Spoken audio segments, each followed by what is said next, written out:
By the time we get into the middle of the 16th century, we've already had a Lutheran Reformation in Germany. You probably have already learned about Zwingli and his movement in Zurich. And the Reformation, the Protestant Reformation, is continuing to grow and to spread throughout Europe, challenging the Catholics everywhere. Now, one of the interesting things about all this is how different these main characters, these people who launched these movements are. Um, Martin Luther was an extremely humble, quiet kind of guy. I mean, he was a monk who spent much of his time not talking at all. Uh, from what we know, he was anything but really, really confident. When you think about someone who started such an incredibly important uh, movement in history and changed things so much, he was not exactly a revolutionary. I mean, he was always indecisive, worried about not being good enough. I mean, that was his whole reason for questioning the rules of the Catholic Church, was he didn't understand, how can I be saved when I'm so imperfect? I mean, if anything, his personality was one of a worrier. He always worried. And one of the ways that he kind of tried to deal with the physical ramifications of his stress and worrying, which often played out in really bad stomach ailments and stuff. He must have thought he was a doctor of more than just theology, because he thought he had some cures for taking care of himself. These cures included some strange things. One of the things he believed was that drinking a small amount of one's own urine would help you and make you healthier. But that's not it. He went a step further. Uh, he also believed that consuming small amounts of one's own feces would be good for you, bringing a whole new meaning to holy crap. But he was definitely an unlikely kind of revolutionary. Zwingli, on the other hand, had the personality, I think, more of a revolutionary. He was cocky. He was pretty egotistical. He thought that everything he thought that he said about religion was true and correct, and he never doubted it. Um, and I mean, you figure he actually went onto the battlefield to fight and defend what he believed in. I think far more what we think of as a typical revolutionary figure. Um, but we also come across another figure with another personality, and that is this John Calvin. I think a little bit more of the intellect, maybe not the likely guy to be a revolutionary. And yet he's going to be the one whose Protestant philosophies end up dominating Europe. So let's take a look at this guy. Share my screen.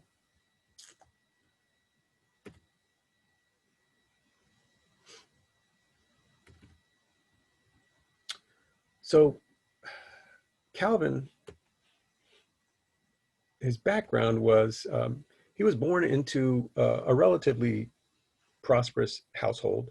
His dad worked, he was not part of the clergy, but he worked to help the church as like a secretary, and made quite a bit of money doing it. And because of this, um, his dad, pretty much with his connections, could set up his sons for success.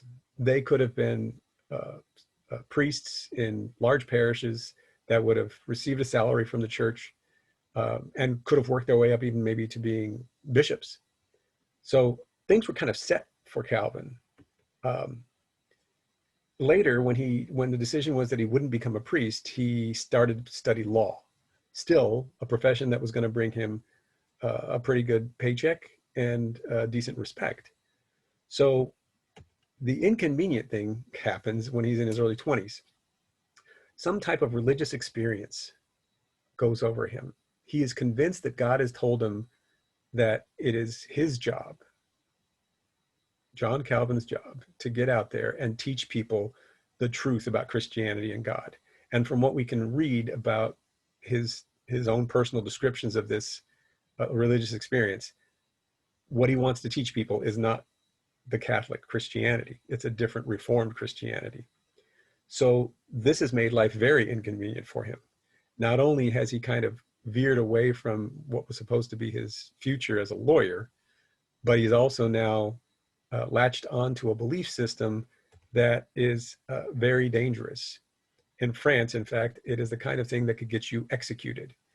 Now, while he's still a law student at the Royal College in Paris, he begins to interact with and speak with one of the church officials there who believe that the Reformed religion is the right religion, and they're questioning the Catholic faith. His connection to this guy is what forces him basically to flee and run away, because he knows that King Francis the First, I believe it is, or Henry, I'm sorry, Henry the First, will persecute and execute Protestants in France. So fearing for his life, he runs off to Switzerland, Basel. At the time, Switzerland was a kind of a loose confederation of 17 states. They weren't exactly, they were technically part of the Holy Roman Empire, but they were virtually independent. Basel was one of these places that had already latched onto and espoused a Reformed church. So Calvin knew he'd be safe there. And it's there in Basel where he writes this piece called The Institutes of the Christian Religion, which is probably the most important historical work of literature on Protestantism. He basically is telling people these are the things you should believe in. Now, Calvin's ideas are in many ways similar to Luther's. He does share this idea of justification by faith alone. That seemed to be commonly shared amongst almost all Protestants. The absolute sovereignty of God. In other words, God had total control and power over everything.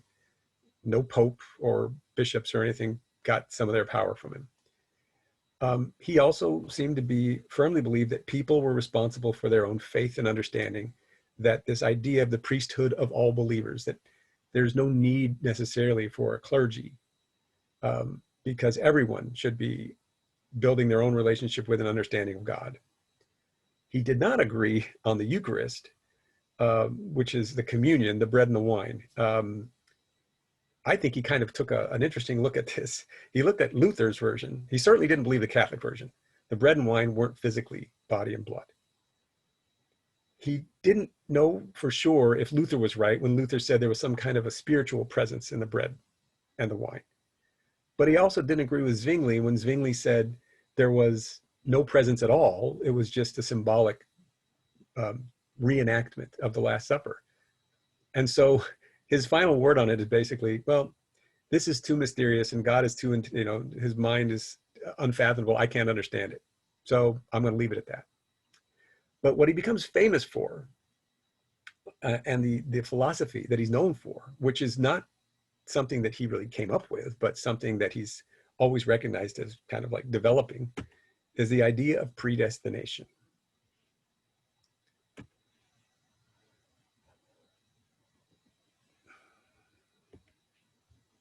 Now, predestination, what is it exactly? Well, according to Calvin and other Protestants, when you're born, God has already decided whether or not you're going to heaven or hell. There is nothing you can do on earth that will change whether you go to heaven or whether you go to hell. When you die, that's when you'll find out for sure where you're going to go. Now, we can discuss how confusing this could make things, because suddenly people are told it's not even about whether or not you're a good person or a bad person. It's not whether you do certain things or you don't do certain things. It's just written in a book that God knows. And this makes life a little challenging for Christians. So can you know if you're going to heaven? Is there any way to know? Well, according to Calvin, there is no way to know for sure whether you're going to be among the elect, the people who get saved, or the reprobate, the people who get damned. You can't change God's decision. You can't change your destiny. But you can take a look at yourself as you live your life. And if there are certain aspects about you, there's a pretty good chance that you're one of the saved. So let's say you definitely have to profess faith in God. That's one step that gets you a little closer to knowing, yeah, I must be one of the elect. You have to lead a decent and godly life. That's a little subjective, but that's another thing. And you have to participate in the sacraments of baptism and communion. If you do those things, you at least seem to be one of these people who's going to be the elect. Now, in Calvinist communities, people were so concerned about this, being part of the elect or being part of the reprobate, that they almost tried to like out-holy one another. They tried to be better than everybody else. They tried to be perfect all the time. And this was to kind of assure themselves and others, yes, I am part of the elect. Some of them also misinterpreted what Calvin argued, and they believed that basically by being industrious and wealthy and having things, God was kind of blessing you, and therefore you must be part of the elect. So they're starting to kind of attach a work ethic and money with this idea that you are blessed by God, which I don't think Calvin ever intended, but that's what comes out of this.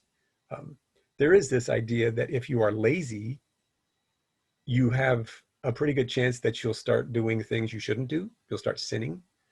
So being a hard worker was considered almost like a Christian trait, because if you were keeping yourself busy and being productive, you'd be less likely to be a sinner. So Calvin tried establishing a community first in Geneva, Switzerland, and he started to get the city council on his side, and then he issued some of these rules and everything that people didn't like because they were too strict, and he goes into exile. He basically is kicked out of the city, but he returns later when the city is more ready for this new type of Christianity. And he teams up with the city council, and together, the political side and the religious side get together and they form what amounts to a theocracy, a religious city. The rules. Well, there were people in this community who went around to people's homes and made sure that folks did not have any remnants of Catholicism in their homes. No statues, no relics, no rosaries, none of the things that people used to, they considered all of these idolatry. Their churches were extremely plain. They didn't have paintings and all sorts of stuff. They didn't want anyone to focus on anything but God. So you take all that stuff out. Then they start saying other things. You can't name your kids after saints. And you never celebrate any kind of a saint's day. There are no more of those. Art, instrumental music, dancing, plays, all of those are forbidden. Clothes and hairstyles always are supposed to be very modest and simple. And usually everybody looks the same. When you think of these people dressed in the plain black and white, and with women that wear these dresses that go all the way down past their ankles, so no skin shows. That's what these people live by. No gambling, no drunkenness. They even decide how much you should have for eating your meals. The press was severely censored in the city. Adultery and speaking ill of the clergy were punishable as crimes. So we have complete mixture of church and state. Begging. Many of us would think that helping out poor people would be a good thing, a Christian thing. Calvin declared beggars to be horrible people that stood outside of churches trying to take people's money. And so they did try to address this by setting up systems of collecting and helping those who were poor, but they did not like beggars. Basically, the rules just go on and on and on and on. And it's a very strict society. Well, you could get executed for serious things like rape and homicide, but they also had execution for people who stole large sums of money and even for counterfeiting. You get banished for these things. Of course, witchcraft fits into all this. We haven't talked about the witches yet, I don't think. Some of you may have, but we haven't. But they even banished a family for having an incurably riotous household. In other words, being too loud. Other things included things like fines, public humiliation, which often meant being stuck out in the village square in those stocks where you're basically locked up in front of everybody, public whippings, imprisonment. This was a very strict kind of lifestyle. A little confusing when you think about it, because the idea of predestination says you can't be good enough to go to heaven. You can't do anything to get yourself in. God's decided already. And yet these people behaved as if they had to be perfect all of the time. Then finally, the uh, the the effect this guy has on Protestantism in Europe and history. Geneva, Switzerland becomes the hub of Protestant learning. They have a university there, and people come from all over Europe to learn the Calvinist philosophies and the ideas.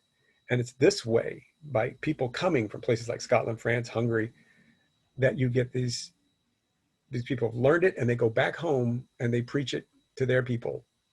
And so this is how Calvinism becomes the dominant Protestant philosophy in Europe by the 17th century. And why today, if you look at most Protestant denominations, you will find that they have a background and a foundation in Calvinism.